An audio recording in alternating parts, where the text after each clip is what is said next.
মুখ্যমন্ত্ৰীয়ে ঘোষণা কৰিছে যে এই কাৰ্যকালত 2 লাখ আমাৰ টাৰ্গেট, তেখেতে 2 লাখ নিযুক্তি দিম বুলি লক্ষ্য স্থিৰ কৰিছে।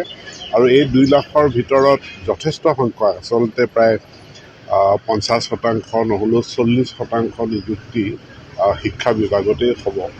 আৰু গতিকে এইটো এটা ভাল সংবাদ, যিসকলে শিক্ষকতাৰ কাৰণে নিজকে প্ৰস্তুত কৰিছে, DLED BEd পাছ কৰিছে, যিসকলে টেট পৰীক্ষাত দি উত্তীৰ্ণ হৈ আছে, তেওঁলোকৰ কাৰণে ভাল খবৰ। চব একাডেমিক কেলেণ্ডাৰখন এনেকুৱাকৈ বনোৱা হয় যাতে ছাত্ৰ ছাত্ৰীয়ে সকলোখিনি কিতাপ সদায় নিবলগীয়া নহয়। কাৰণ গতিকে সেইমতে একাডেমিক কেলেণ্ডাৰখন নিৰ্মাণ কৰা হৈছে। কিতাপৰ সংখ্যাটো বাঢ়িছে কাৰণ NEP, কিন্তু সকলো কিতাপ ছাত্ৰ ছাত্ৰীয়ে সদায় নিব নালাগে। তেওঁৰ সেইদিনাখনৰ যিকেইটা একাডেমিক কেলেণ্ডাৰ মতে বা লেচন প্লেন মতে যিকেইটা শ্ৰেণী আছে সেইকেইটা নিলেই হ'ল। গতিকে সেইটো যিটো পাৰ্মিচিবল ৱেইট লিমিট আছে তাৰ ভিতৰতে থাকে।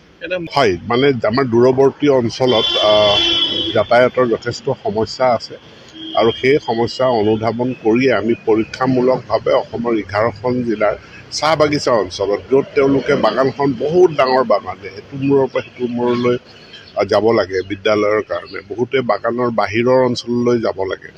গতিকে তাত আমি পৰীক্ষামূলকভাৱে এই যাতায়াতী ব্যৱস্থা কৰা, অৰ্থাৎ স্কুল বাছ নহয়, সৰু গাড়ী, আৰু এইটো পৰিচালনা কৰিব স্কুল মেনেজমেণ্ট কমিটিয়ে, আৰু প্ৰায় 5.5 কোটি টকা এই বছৰ বাজেটত দিয়া হৈছে।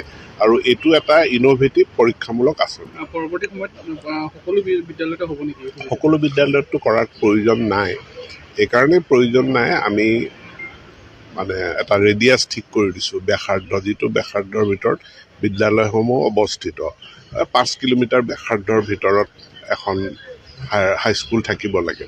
অৰ্থাৎ এভাৰেজ 2.5 কিলোমিটাৰ, খুব বেছি দূৰ হ'লে 2.5 কিলোমিটাৰ বা 3 কিলোমিটাৰ দূৰ হ'ব কোনো ছাত্ৰ ছাত্ৰীৰ কাৰণে।